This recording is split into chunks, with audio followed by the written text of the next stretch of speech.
नमस्कार। Bed time stories किस्सा घर में आपका स्वागत है। कहानियों का पिटारा लिए मैं आपके पास फिर से हाजिर हो गई हूँ आपका मनोरंजन करने के लिए। और जब आपको नींद ना आ रही हो तो मेरी इन कहानियों को सुनकर प्यारे प्यारे निद्रा लोक में ज़रूर खो सकते हैं, ये मेरा विश्वास है। लेकिन कहानी सुनने के पहले मेरे इस चैनल को आप लाइक, सब्सक्राइब और शेयर ज़रूर कर लीजिए। तो चलते हैं सीधे कहानी पर। मैं राजा की कहूँ कहानी या फिर तुम कुछ और सुनोगे।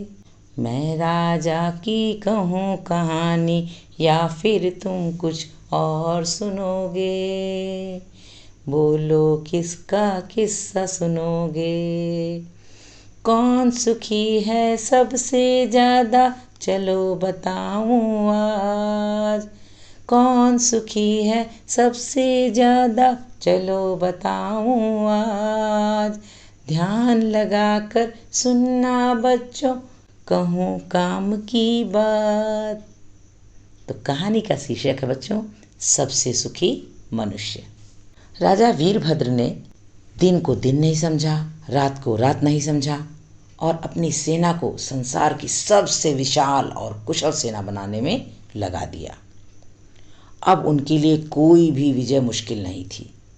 वे अपनी सेना के साथ जिस दिशा में निकल जाते, वहाँ के सभी राजा उनके सामने अपना सिर झुकाकर खड़े हो जाते। कई देशों को जीतकर, उनके खजाने लूटकर उन्होंने अपने राज्य को दुनिया का सबसे शक्तिशाली और धनी राज्य बना लिया। अब कोई राजा बचा ही नहीं था जिसे हराना था।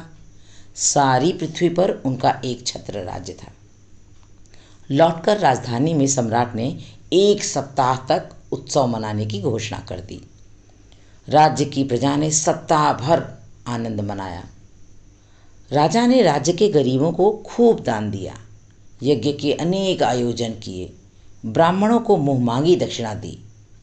पूरे सप्ताह आनंद मनाने के बाद सम्राट जब रात को सोने चला तो उसे नींद ही नहीं आई और रात को नींद न आने से अगले दिन वो बहुत बेचैन रहा। खाने के लिए बैठा तो कुछ खाया ही नहीं गया। रात को फिर वह नहीं सो पाया। रात भर गुदगुदे बिस्तर पर करवटें बदलता रहा। अनेक विचार उसके मन में चक्कर काटते रहे। अपने राज्य को शत्रुओं से बचाए रखने की चिंता, प्रजा के सुख की चिंता, राज्य में कहीं विद्रोह न हो जाए ये चिंता। एक रात और निकल गई इस तरह से। सवेरे राजा बिस्तर से उठा तो बहुत बीमार लग रहा था।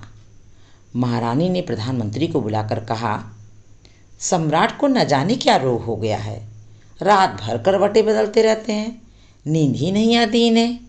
प्रधानमंत्री ने राज्य वैद्य को बुलाया और राजा के रोग के संबंध में बताया। राजवैद्य ने नींद आने के लिए सबसे अच्छी दवाइयाँ दी, पर राजा की आंखों से नींद न जाने कहाँ चली गई थी। राजा ने अपने सभी मंत्रियों और रानियों से भी सलाह ली।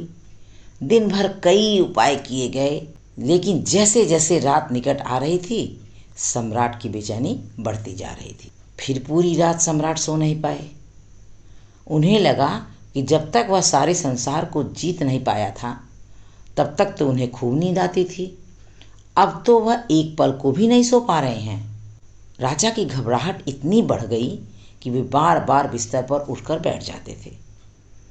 उन्हें लगा कि यदि वे कुछ रातें और न सो सके तो या तो वो पागल हो जाएंगे या फिर मर जाएंगे। अगले दिन राजा के दरबार में एक सन्यासी आया। राजा की बेचैनी देखकर उसने राजा से कुछ प्रश्न पूछे। वह कौन सा राज्य है जो आप जीत नहीं पाए? मैंने सारी दुनिया जीत ली, राजा ने कहा। वह कौन सी संपत्ति है जो आपके पास नहीं है? सन्यासी ने फिर पूछा। सारे संसार का धन अब मेरा ही है, राजा ने फिर कहा। क्या किसी सुंदर स्त्री को पाने की इच्छा है? सन्यासी ने प्रश्न दागा। संसार की सबसे सुंदर स्त्रियां मेरे राजभवन में हैं, राजा ने कहा। सन्यासी राजा के मन की दशा को अब थोड़ा थोड़ा समझने लगा। सन्यासी ने मंत्री से कहा, राज्य के किसी ऐसे आदमी का कुर्ता सम्राट को पहना दिया जाए जिसे कोई दुख न हो, कोई चिंता न हो। राजा के सैनिक ऐसे व्यक्ति की तलाश में घूमने लगे जिसे कोई दुख चिंता न हो। सारे दिन की तलाश के बाद भी कोई ऐसा आदमी नहीं मिला। राजा की वह रात भी करवटें बदलते ही बीत गई। अगले दिन सैनिकों के साथ साथ राजा के सभी मंत्री और राज्य के कर्मचारी भी सुखी आदमी की तलाश में निकल पड़े। पूरा दिन बीत गया। सेठ, साहूकार, प्रधानमंत्री, सेनापति, राज्य कर्मचारियों में कोई भी ऐसा नहीं था जिसे कोई दुख या कोई चिंता न हो। शाम हो रही थी, तभी प्रधानमंत्री की निगाह एक चरवाहे पर पड़ी।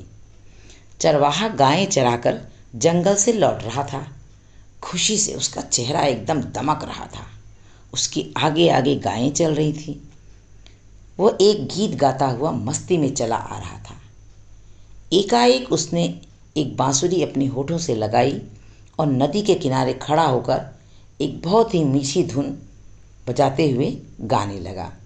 नहीं चाहिए महल दुमहले, नहीं राजसी ठाठ, नहीं चाहिए महल दुमहले, नहीं राजसी ठाठ, नहीं मुझे कोई दुख और चिंता, काम करूं दिन रात, गाता फिरता मस्त मगन में, सोचूं ना कोई बात, गाता फिरता मस्त मगन में, सोचूं ना कोई बात।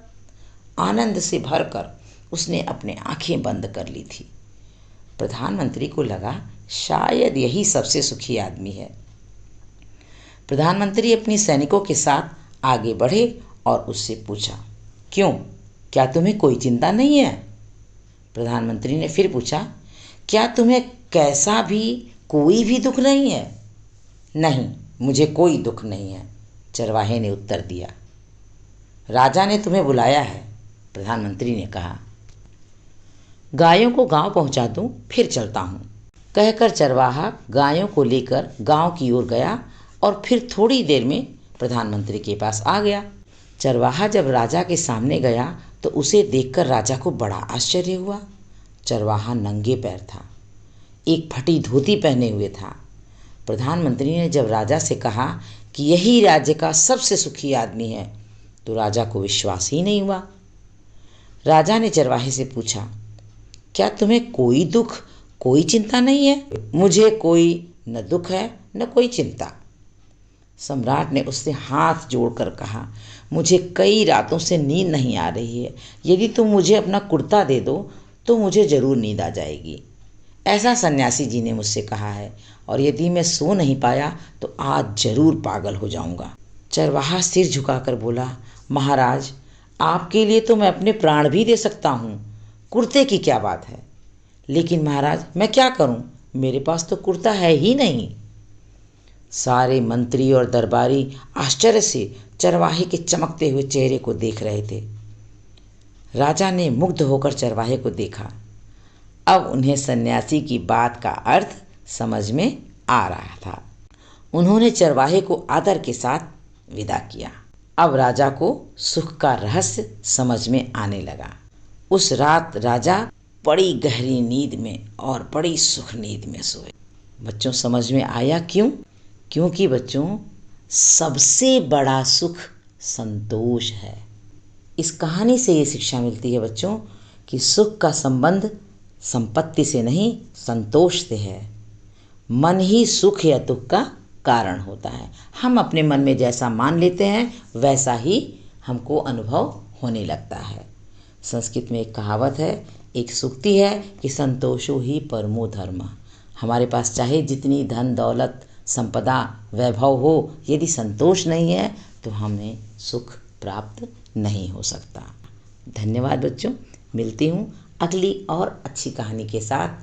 तब तक के लिए आप मेरे इस चैनल को लाइक, सब्सक्राइब और ज़्यादा से ज़्यादा शेयर कीजिए, जिससे आप जैसे और बच्चे भी इस कहानी को सुनकर लाभान्वित हो सकें।